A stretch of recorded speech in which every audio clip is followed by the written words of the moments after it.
Haiti's government is a complete calamitous disaster, and it is not serving the people of Haiti, and it's not serving any of their neighbors. Okay, so Haiti's current government came after the assassination of a democratically elected leader. So there was a democratically elected leader, the elected leader was assassinated, and then yes, there has been a lot of turmoil since then.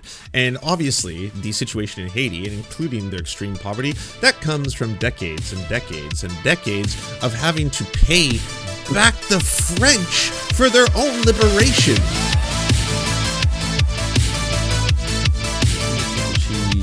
All right, everybody, happy Tuesday. At least I'm very happy today because we've been trending all day on X, given the interview that I gave with Rabbi Barclay yesterday. A lot of you guys have so many comments regarding that back and forth. And one of the questions that I have is, why do so many people think I'm going to get killed? Yeah, it's a recurring theme. People are like, be careful, show you guys the truth. I don't want to tell you what to think. I can only share with you what my experiences are and hope that it helps you develop your own ideas. So let's recap, because I'm going to share some things I've never shared before. Obviously, you guys know that I hit the scene in 2017, and I had a laser-sharp focus on the Black community. Hit the scene. My career began when I started making YouTube videos, really challenging the BLM narrative. I was having my own awakening in real time about the lies that the media was printing about Black people, really lies that were meant, in my viewpoint, to keep Black people down, to encourage Black people to live a life of criminality, to encourage Black people to loot and to riot their own neighborhoods in the name of some perceived social justice. I pretty immediately got hired at Turning Point USA, and I hit the ground running with Charlie Kirk. Charlie Kirk is unapologetically pro-Israel. Everybody. Charlie Kirk. Haiti is legitimately infested with demonic voodoo that allows practitioners to do quasi-levitation stuff. And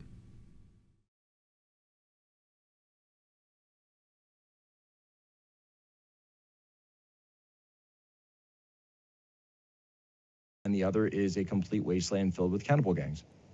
And it's important to note that Haiti is legitimately infested with demonic voodoo. Can you talk about this, Blake? Yeah, I mean, well, so yes. I'm like weirdly more sympathetic to Haiti. like, Charlie Kirk is just basically white supremacy synthesized into an ever-shrinking face. That's like what the guy is. And Jack Pasebic in the background here, frequent guest, who just always looks really sad for some reason. He's got a resting sad face. I mean, being a fucking Nazi might do that. The guy also has a very long history of like doing the whole tweeting out the 1488 shit, fucking comment after comment. These people, I mean, it's not exactly like they keep their opinions secret or hidden, right? Oh, and if you haven't noticed, by the way, from the title at the bottom here, there's this view amongst the right that was really, thanks to Glenn Greenwald and all his very important work, promoted that they are apparently anti-conflict, and that they're, because they're nationalists, they don't care about geopolitics, they don't care about involving themselves or American imperialism. You got this argument that was coming from a lot of the fucking clown shoes bozo ass left who were trying to say like, well, actually it's the right who are anti-war, and like, it's like, no, they're not. It's just different wars, you know? And with the right wing, you get basically conflict with China or conflict with Iran, and you get conflict with Iran with libs. That's where the Venn diagram, overlap on both of them. Same thing usually with Russia, but that's the old Republicans still have that kind of Cold War era kind of like, we are still going to defeat Stalin style stuff.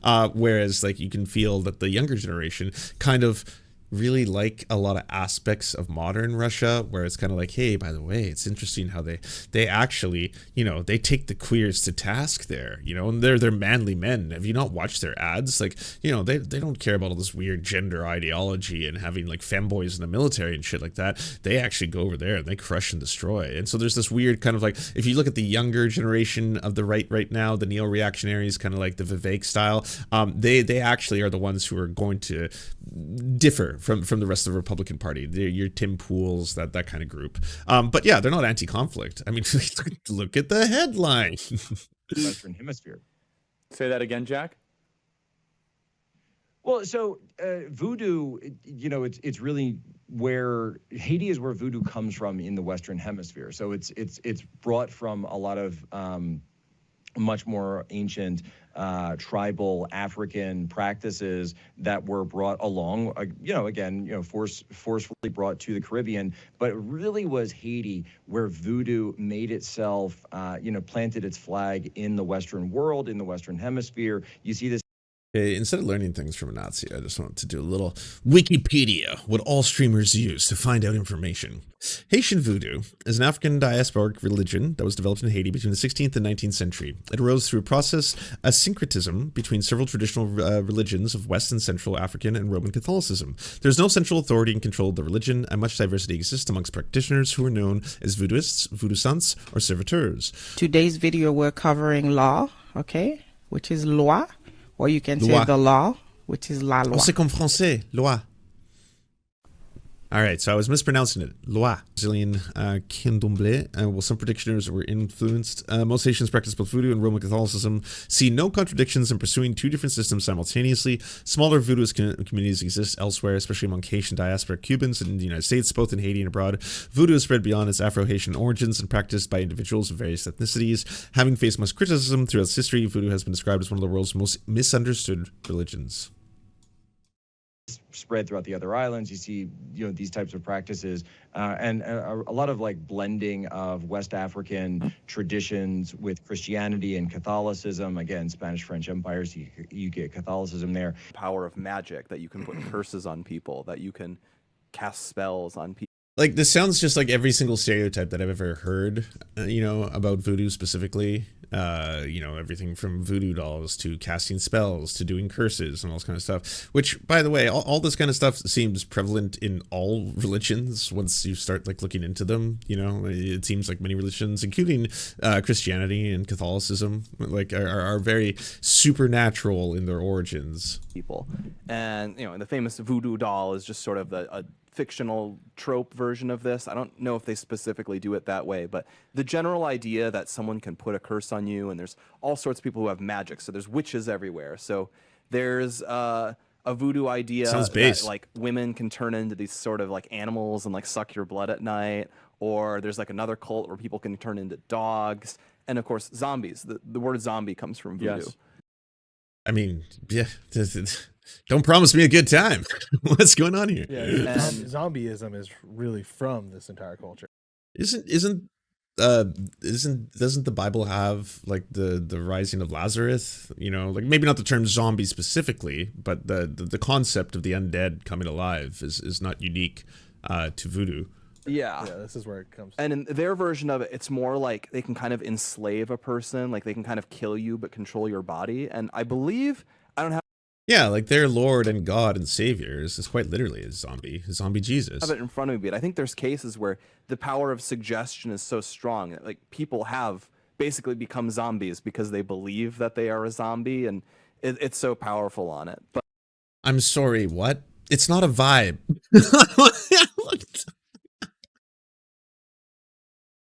What the hell is this nonsense? People have become zombies because of the power of beliefs. They made a convincing argument. Sorry, they made a convincing argument. What was I to do? the big picture here, of course, is there's all this trouble in Haiti yet again. If you're 30 years old, this is probably about the 8th or 9th time there's been some massive crisis in Haiti. And the government's a mess, and there's gangs in the streets, and they're doing all. Why is this happening? Can we take a step back? You've got recolonized on your fucking Chiron down here. What's going on? You must know a little bit of the history. You know this part at least. All this stuff, and there's never any progress. And it circles back around to a discussion we've had on here before. What if the big picture thought crime here is, should somebody colonize Haiti, basically? No. Why would you want that? There's really no reason to do it. I think the only reason to do it is colonize green. Do you hear the words that are leaving his lips? To him, it's just the idea of why waste resources on that? There's better things to colonize. Not the colonization bad, just why the fuck would I want Haiti? Who wants that fucking, as Trump said, shithole country, right? England. That would be a great idea. Okay, I'm fully in favor of that. Tons of land. All for it. Okay, uninhabited maybe it's largely. Literally, what if you have Nook? What if you said, China can colonize Haiti? I think it would be terrific. I think that I think China should have to try to figure out Haiti. Because there's sort of this. Did Jack Pacific just say what? Sorry, I'm getting mixed messages here. I thought we hated the Chinese. Oh, sorry, you're saying that it'll fuck them up. Okay, so like, yeah, all right, let them fight. Okay, I get it. It gets at, I think, the flaws or the shortcomings of, if you want to call it, like, our global neoliberal order post Cold War, where what we do These is are we just very much sounds to you. perpetuate a system that is clearly essentially hopeless. Haiti's government is a complete calamitous disaster, and it is not serving the people of Haiti, and it's not serving any of their neighbors. Okay, so Haiti's current government came after the assassination of a democratically elected leader. So there was a democratically elected leader. The elected leader was assassinated. And then, yes, there has been a lot of turmoil since then.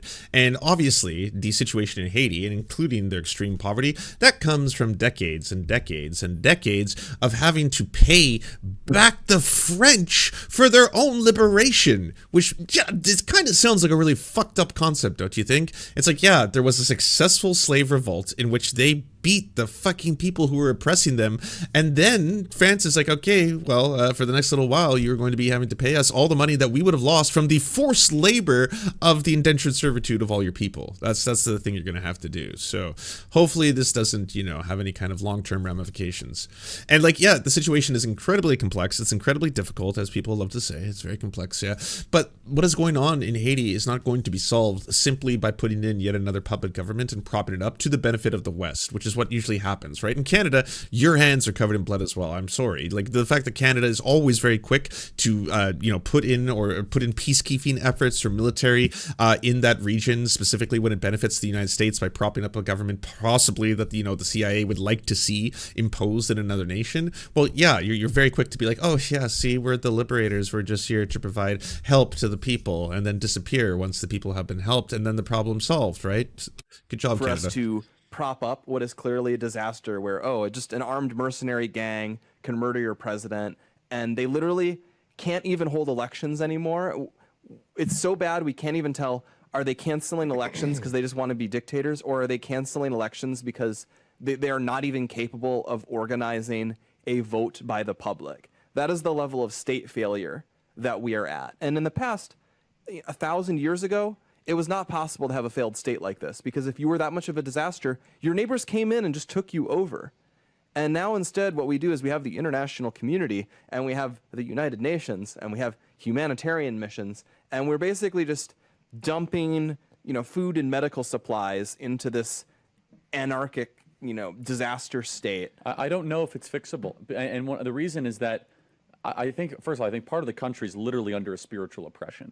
I've talked to missionaries and missionaries that have gone there. By the way, it is pretty, like, wild how the right has just obsessed recently over Haiti, specifically. Like, you're not seeing it in a lot of other political circles where they're just constantly pushing out all of this fucking intensely racist shit, like, oh, Haitians are all cannibals, it's only a matter of time. Even Elon Musk is fucking posting, like, I just saw a literal video of someone eating a dick, a grilled penis, it's disgusting, these people are savages, like, all that kind of shit. And it's just like, yeah, wow, the right, who apparently obsess frequently about how they're anti-interventionists, suddenly care deeply about what is going on in Haiti. And they say they've seen the darkest stuff that a human being can see. In fact, I know people that went to Haiti passively as like agnostic atheists, and they came back searching for Jesus because they saw like legit demonic activity. Whoa, do they say any more? Yeah. Well, give me a second. I gotta think of more for this very true story that definitely did happen. Yeah, my atheist friends, of whom I have many. The friends I'm saying, not maybe atheists, but yeah, I definitely have lots of friends. Real people, humans. They live in Canada. Don't look them up. So they were telling me, oh, okay, I've had enough time now. Yeah, so yeah, real thing that happened, the demons and stuff. There was one guy who saw somebody who literally didn't sleep for 2 weeks. I'm sorry, what? That's demonic? That's Jordan Peterson. That's a thing that happened to Jordan Peterson that he talked about.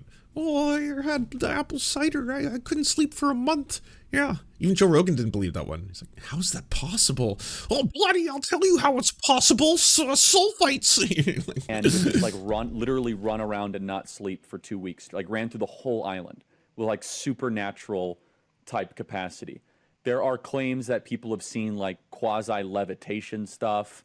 Like, Okay, well, at least there you're getting to something that is supernatural. Not sleeping for a long time, that's not supernatural. That's crystal meth. It's not, I wouldn't hear a story. It was like, yeah, this person, he didn't sleep for 5 days. And be like, oh, wow, is that divine providence? You know, God, apparitions, you know, the sign. Had he heard, does he have the sight? Has it come now? Yeah, the Holy Spirit lives within him. No, it was a bender. Just got some good-ass crank. Yeah. almost head spinning type stuff. And then Andrew says this was very common. Yeah. Here's one that when Andrew was in Haiti, there were common stories about people turning into cats at night, which I don't know. They all knew someone that turned. I don't know. That one was a little bit too far. I don't know. Cats at night, cat boys, literal men turning into cats, sexy cats. No, I don't think that's one's true. Levitation for sure. Head spinning around just over and over again. Yep. Oh yeah, definitely. Yeah, that is definitely stuff that happens. Turned into cats. Again, I'm not sure about that.